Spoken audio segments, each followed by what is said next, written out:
Good morning, Colts Nation. Welcome to the No Horsing Around podcast, sponsored exclusively by the Lounge Room Network. And like we've been doing this whole training camp, Stephen and I have been popping on here and doing, training camp updates. This one's going to be centric about training camp most valuable players. I'm going to go through a list of players I think we all know who's going to be on that list, but I thought that would be fun. Hand out some awards, and also Eason versus Ehlinger. We're going to kind of debate that a little bit. It's going to be a nice short video. Just wanted to pop in as the day before our very first preseason game, and I'm just super excited about seeing how we perform against Carolina. So just dive right into this. It's just going to be me solo today at Colts Nation 365. I'm your host of this one, Zach Boyd.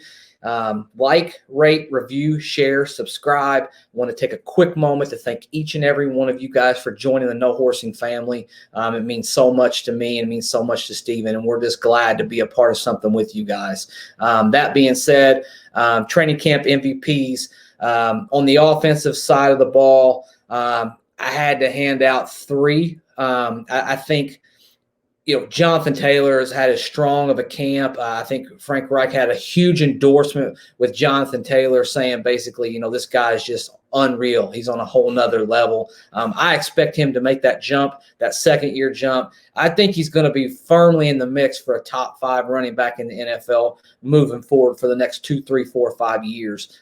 He's just built like that.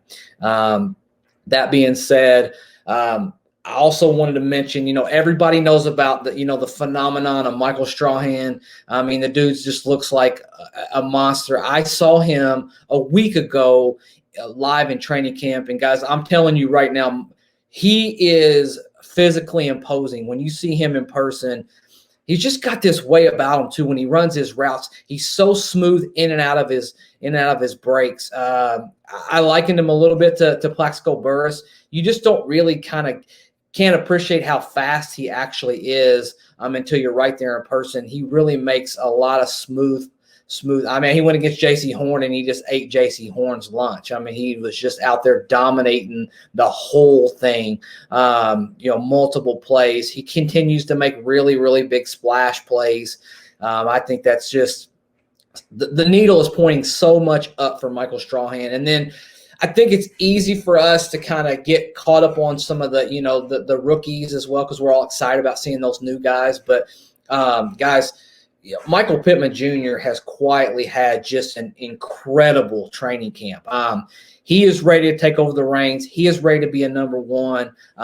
You've watched he and Xavier Rhodes just kind of go at it, man. I mean, they've just gone at it all training camp, making each other better.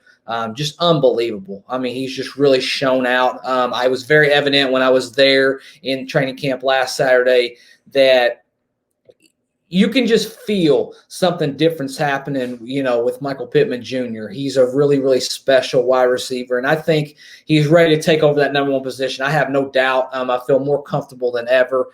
We're just hoping for health, really, and that's the biggest thing. And then we want to switch over to defense. Bobby Okariki's probably had the best training camp, in my opinion. Things I've saw with my own eyes, read. He's in great shape. He's ready to take that next step. He's all over the field. He's just flashing everywhere.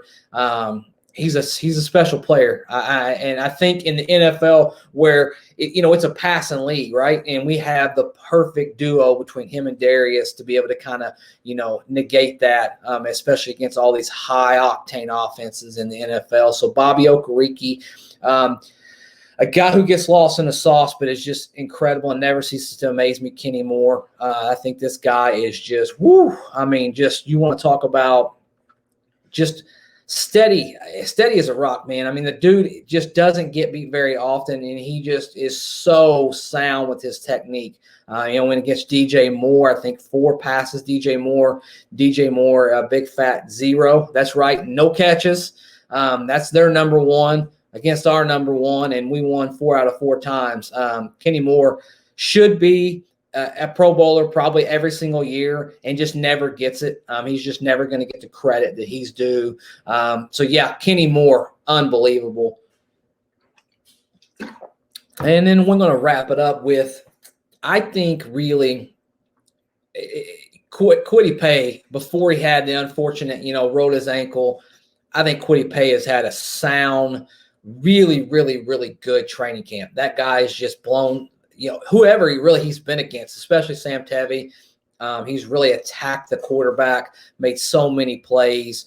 I have a lot of faith that Kwity Paye we hit on something there. When we look back at this draft, and we haven't even got into Dio yet, guys. I mean, he's not even had a chance to even sniff the field. But when we look back at this draft's going to end up probably turning out to be one of Chris Ballard's best drafts. I think it's going to end up being very, very special. He built depth. He got a draft diamond in Strahan. I don't know about – Will Freeze might even make the team this year as a depth signing just because of the injuries and all of that stuff. But yeah, we'll see. But yeah, Kwity Paye is looking great. We got to wish him health, man. We got to wish him health. And then we'll move on to the next topic. Everybody wants to talk about Eason versus Ehlinger. And I want to say, first of all, me as a fan, not just a podcaster, I love the fact that Frank Reich is leaving this up to the these two guys are battling it out every single day, every single week. He's not just going to give the job to Eason.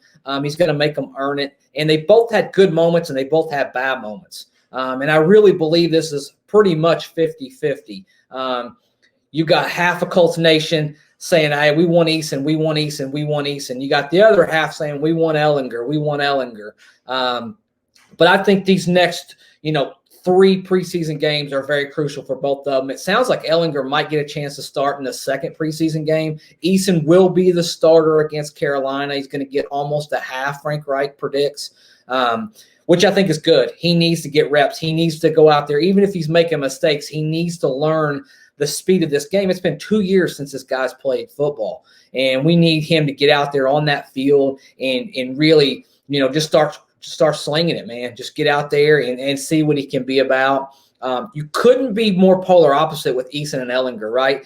Ehlinger, I've said, is everything that Eason is not, and Eason is everything that Ehlinger's not. Eason, big arm, prototypical big quarterback. He stands out in that pocket.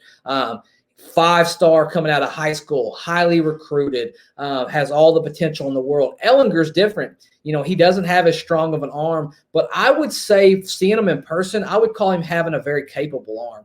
I'm not worried about the arm strength, to be honest with you. I'm more worried about, especially when we're talking about young quarterbacks who've never played in the NFL, I want the mental game, right? I want the guy who can process things faster. For me, as of right now, and I think we need to see live bullets before we make a final, assessment, I think Ehlinger processes the defense faster than Eason. That's what I saw. That was my takeaway. I think he's able to kind of read and adapt, check down, do the line moves. He looked more in control. For me, I thought that Ehlinger was the better quarterback the one day that I saw him. That's a small sample size. I don't want people, to take that for anything other than what it is. I would personally prefer Ehlinger as of right now, but I think Frank's doing it perfect. I think Frank's handling this as good as you can possibly handle this. And then on top of that, we get great news. We get Carson Wentz, we get Quentin Nelson both coming out there standing on the field. And guys, I don't think they'd be standing on that field if they weren't closer to the health, closer to that 5 weeks than that 12 weeks. So no matter if they have to miss, maybe 1 or 2 games, I don't think this is going to be a long-term injury. But it'll be interesting. And I'm looking for, is Eason going to play within that Frank Reich scheme? Is he going to be aggressive? Is he going to make those throws? Is he actually going to show that big arm off? The one thing from training camp, a little bit of a knock on him is that he's just been checking down so much, and he hasn't really been throwing that ball out there as much.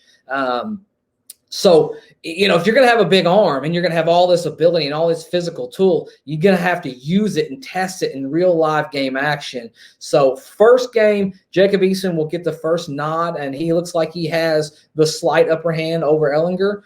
We'll see. I'm very interested. We're going to do a live, post-game reaction, Steven and I together. I always love doing these short videos, when it comes to training camp, but nothing's better than being on here with my brother and I want to say one last thought before this is all over. Guys, thank you so much. You guys tuned in to the Michael Strahan video, over 1,000 views, which is huge for us. And we've always invited you to just join our family.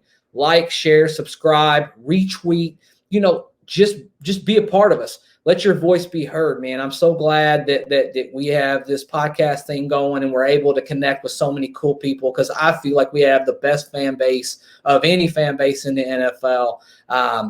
So for now, until next time, we'll be checking in with you soon. Thanks for tuning in.